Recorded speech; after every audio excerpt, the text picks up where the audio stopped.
ఏకైక కుమారుని మనకు ప్రసాదించెను. ఆయనను విశ్వసించు ప్రతివాడును నశింపక నిత్య జీవమును పొందును. ఆయనను విశ్వసించు ప్రతివాడును నశింపక నిత్య జీవమును పొందును. క్రీస్తు ఈ లోకమునకు వెలుగై ఉండెను. వెలుగునకు సాక్షులుగా మనము జీవితుము. క్రీస్తు ఈ లోకమునకు వెలుగై ఉండెను. వెలుగునకు సాక్షులుగా మనము జీవితుము. ఈనాటి సందేశం సువార్త సాక్షులు విశ్వంకి వెలుగులు. ఈనాటి పఠనాలు: మొదటి పఠనము యెషయా గ్రంథము 61వ అధ్యాయము 1వ వచనం నుంచి 2వ వచనం వరకు మరియు 10వ వచనం నుంచి 11వ వచనం వరకు. రెండవ పఠనము మొదటి తెస్సలోనియ ప్రజలకు రాసిన లేఖ 5వ అధ్యాయము 16వ వచనం నుంచి 24వ వచనం వరకు. సువిశేష పఠనము యోహాను శుభవార్త 1వ అధ్యాయము 6వ వచనం నుంచి 8వ వచనం వరకు మరియు 19వ వచనం నుంచి 28వ వచనం వరకు.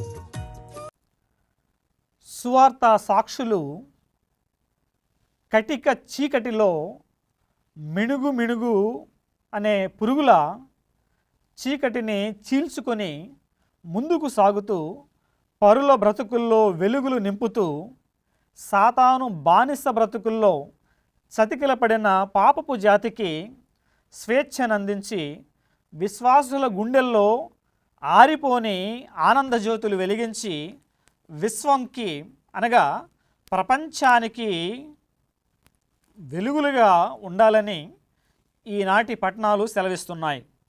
ఏ విధంగానైతే మనం ఆగమన కాల 3వ ఆదివారంలోకి ప్రవేశించి ఉన్నాము. ఈ ఆదివారాన్ని తల్లి శ్రీసభ ఆనంద ఆదివారముగా కొనియాడుతూ ఉన్నది.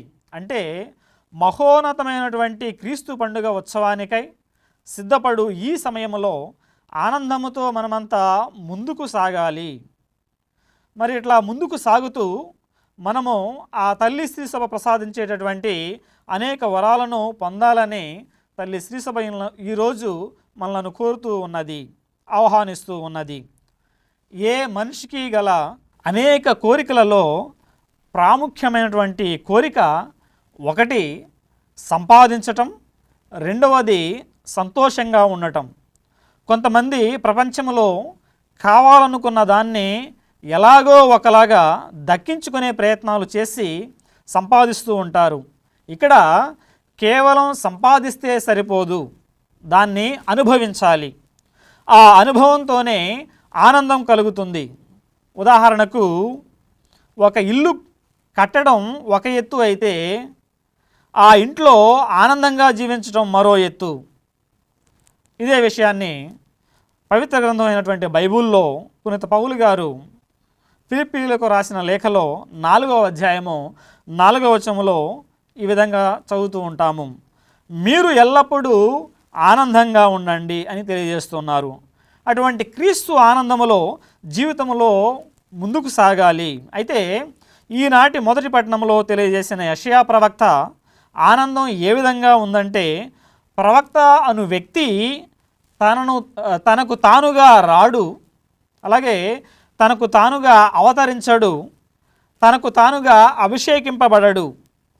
ప్రవక్త దేవుని చేత ఎన్నుకోబడి, దేవుని చేత ఏర్పాటు చేయబడి, అటు ప్రభువుకు ఇటు ప్రజలకు మధ్య వారధిగా, స్వరంగా, అనుసంధానకర్తగా, మధ్యవర్తిగా, ఒక ప్రత్యేకమైన సందేశానికై పంపబడిన వ్యక్తిగా ఉన్నటువంటి తరుణంలో తానే స్వయంగా ఆనందానుభూతిని పొందుతూ ఉన్నారు. యెషయా గ్రంథము 61వ అధ్యాయము 10వ వచనం నుంచి 11వ వచనంలో చదివినట్లయితే, నేను ప్రభువునందు ఆనందింతును, నా దేవుని యందు నా ఆత్మ ప్రమోదము చెందును. అనగా ప్రభువులో జీవించటమే నా ఆనందానికి కారణము. మరి ఈ రోజుల్లో మనకు అనేక ఆనందాలు ఉన్నప్పటికీ మనం కూర్చున్న చోటికే అనేక సుఖాలు వచ్చి వాలుతున్నప్పటికీ మనలో దేవుని ఆనందం లేక, సంతృప్తి లేక జీవితం కొన్ని సందర్భాల్లో అతలాకుతలం తలకిందులవుతుంది. దేనికోసమో ఆరాటం, ఉన్న వాటిని వదిలి లేని వాటి కోసం తపన, అందలేని అందలాల కోసం ఎగబడటం, అందని ద్రాక్షాల కోసం ఎగిరిపడటం. కాబట్టి ప్రభువు ప్రసాదించే శాశ్వతమైన ఆనందాన్ని పొందలేకపోతూ ఉన్నాము. ప్రభువులో ఆనందం శాశ్వతం అని, ఈ లోకము ఇచ్చు ఆనందము క్షణికమని తెలుసుకోవాలి. అటువంటి ఆత్మ పరిశీలన, అటువంటి మేధస్సు లేక ఈ లోక ఆశలకు గురి అవుతూ ఉన్నాము. అటువంటి శాశ్వతమైన ఆనందానికై బాధామయ సేవకుని వృత్తాంతంలో యెషయా ప్రవక్త ద్వారా దేవుడు ప్రసాదించేటటువంటి మానవ జాతి విముక్తిని చూస్తున్నాం. యెషయా గ్రంథము 61వ అధ్యాయము 1వ వచనం నుంచి 2వ వచనంలో చదివినట్లయితే, ప్రభు అయిన యావే నన్ను అభిషేకించెను, తన ఆత్మతో నన్ను నింపెను, పేదలకు శుభవార్తను ప్రకటించుటకు, కృంగిపోయిన వారికి ఉత్సాహము పుట్టించుటకు, బందీయులకు విముక్తి, చెరసాలలో ఉన్న వారికి విడుదలయు లభించునని తెలియజేయుటకు అతడు నన్ను పంపెను.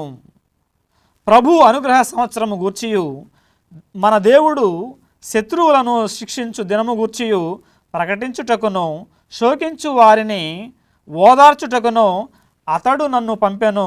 ఇదే విషయాన్ని లూకా శుభవార్త 4వ అధ్యాయము 18వ వచనంలో చూస్తాము. మరి ఈ ఆనందాన్ని యెషయా ప్రవక్త కేవలము తనకు మాత్రమే పరిమితం చేయకుండా ఇతరులకు ఈ సంతోష సువార్తను ప్రకటిస్తూ ఉన్నారు. తాను జీవితంలో ఎదుగుతూ ఇతరులు కూడా రక్షణ పొందాలని, అభివృద్ధి చెందాలని, జీవితంలో ఆధ్యాత్మిక ఎదుగుదల ఉండాలనే శుభవార్తను చాటుతున్నారు.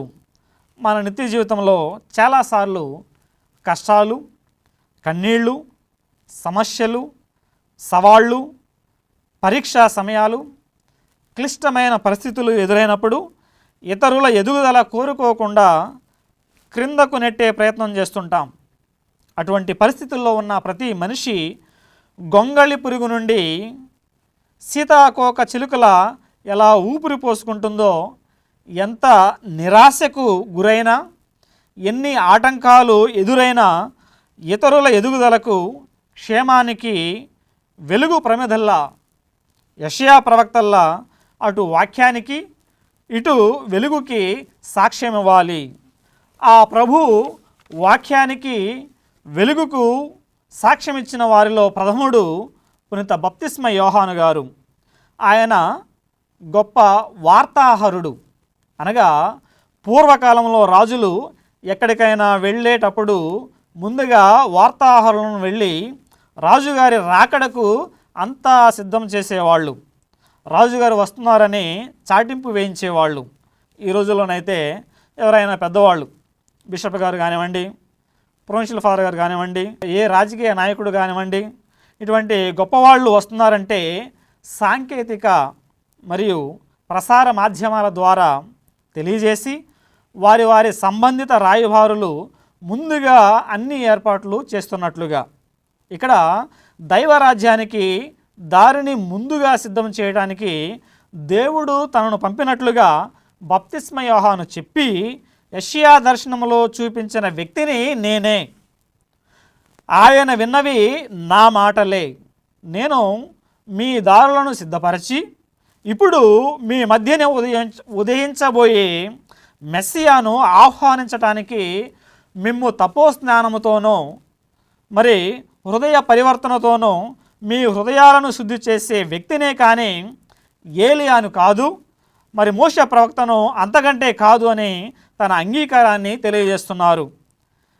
ఆ కారణం చేతనే మానవులందరిలో స్నాపకుడకు యోహాను కంటే అధికుడు వాడు ఎవడునూ పుట్టలేదని మీతో చెప్పుచున్నాను, మీతో నిశ్చయముగా చెప్పుచున్నానని మత్తయి శుభవార్త 11వ అధ్యాయము 11వ వచనంలో సాక్షాత్తు క్రీస్తు ప్రభువే యోహానును ప్రశంసించారు. స్వయంగా క్రీస్తు ప్రభుల వారే ప్రశంసించిన బప్తిస్మ యోహాను గారు మాత్రం వారికి ఎటువంటి అహంకారము లేదు. ప్రియ సహోదరి సహోదరులారా, మన నిత్య జీవితంలో అహంకారాన్ని గూర్చి ఒక్కసారి ధ్యానిస్తే మరి నేను, నాది అనే ఆలోచన కలిగించే భావనే అహంకారం. అహం అనేది ఒక గడ్డి మొలక లాంటిది. అది ఎండిపోయినట్లు అనిపించినా మనసులో ఏదో ఒక మూలన నిద్రాణంగా ఉంటుంది. కొద్దిగా నీళ్లు చల్లితే అది మళ్ళా పచ్చగా మారినట్లు చిన్న ఆలంబన దొరికిన అహంకారం తిరిగి పెరుగుతుంది. కాబట్టి అహంకారాన్ని అదుపులో ఉంచుకోగలిగి నిదానంగా ఆలోచించి నిర్ణయాలు తీసుకుంటే మరి మన జీవితంలో మంచి విజయాలు పొందుతాము. మరి బప్తిస్మ యోహాను గారి జీవితంలో అలనాటి యూదులు, మరి ముఖ్యంగా ప్రజాధికారులు క్రీస్తు ప్రభువు కంటే బప్తిస్మ యోహాను గారికే ఎక్కువ గౌరవం, ఎక్కువ హెచ్చు స్థానాన్ని ఇవ్వాలని ప్రయత్నించారు. ఎందుకంటే క్రీస్తు ప్రభువు కేవలం వడ్రంగి కుమారుడని, యోహాను పూజారి కుమారుడని క్రీస్తుని తక్కువ అంచనా వేస్తే ఎటువంటి అహంకారము లేకుండా మానవ రక్షణ చరిత్రలో క్రీస్తు ప్రభువే మొదటివాడు, మరి నేను తర్వాతి వాడినని పునీత బప్తిస్మ యోహాను గారు భావించారు. అందుకు యోహాను గారు మానవులందరిలో అధికుడు, వినమ్రుడు, విధేయుడు, వార్తాహరుడు.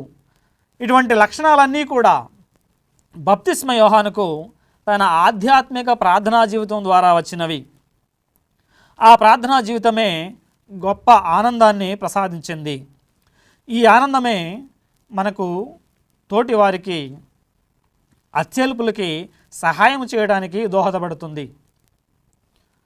క్రైస్తవులుగా ఉన్నటువంటి మనమంతా కూడా దివ్య బలి పూజలో దివ్య సప్రసాదం స్వీకరించడం ద్వారా గొప్ప దైవానుభూతిని పొందుతున్నాము.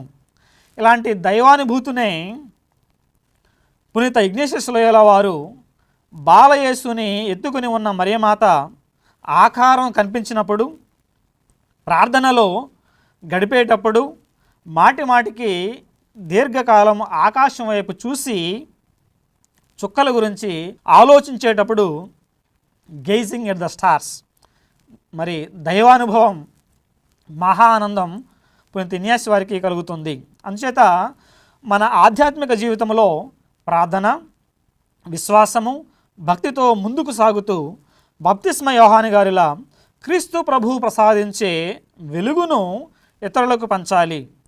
మన చుట్టూ ఉన్నటువంటి అనేక చీకట్లను పారద్రోసి క్రీస్తు ప్రభువు వెలుగుతో నింపబడాలి. లూకా శుభవార్త 1వ అధ్యాయము 64వ వచనంలో చూసినట్లయితే, వెంటనే అతని నోరు తెరవబడి నాలుక పట్టు సడలి దేవుని స్తుతించుచు మాట్లాడసాగాను. అనగా ఇక్కడ మాట్లాడలేని ఒక చీకటి పోయి మాట్లాడగలిగే ఒక వెలుగు వచ్చింది.